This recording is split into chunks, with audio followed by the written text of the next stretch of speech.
Сурит жомого. Илгери бир уруу айыл, айжарык тийген, үстүн муз каптаган жерден орун алган экен дешет. Алардын эркектери сурит, аялдары адам болуптур. Ит эркектер аңчылык кылып, аялдары үй тиричилиги менен болушкан экен.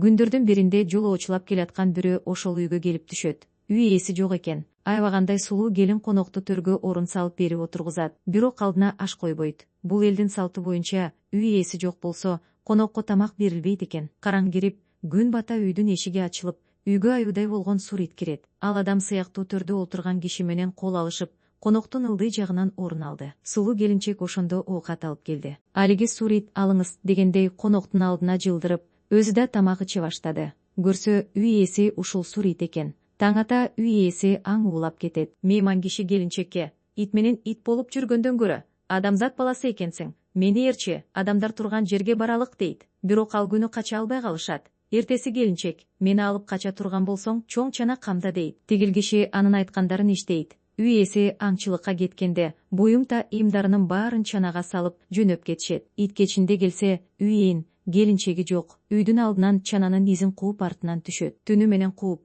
таң ата жетип, эми тиш салмак болгондо чананын үстүндө отурган келинчеги бир нерсени жерге ыргытып жиберет. Ит иттигин кылат да, аны тиштеп алып үйүнө алып барып таштап, кайра келгенче качкындар бир топ жерге узап кетишет. Кайрадан кууп жетет. Келинчек баягыдай эле бир буюмду жерге ыргытат. Ит аны тиштеп алып үйүнө жөнөйт. Ошентип, ит чанага жеткен сайын, келин бир буюм таштап олтурат. Аңгыча болбой жылуу жерге жетип калышат. Жылуу жерге жеткенден кийин ит аларды кууй албай калат. Ошентип алар казактын жерине туруп калышкан экен.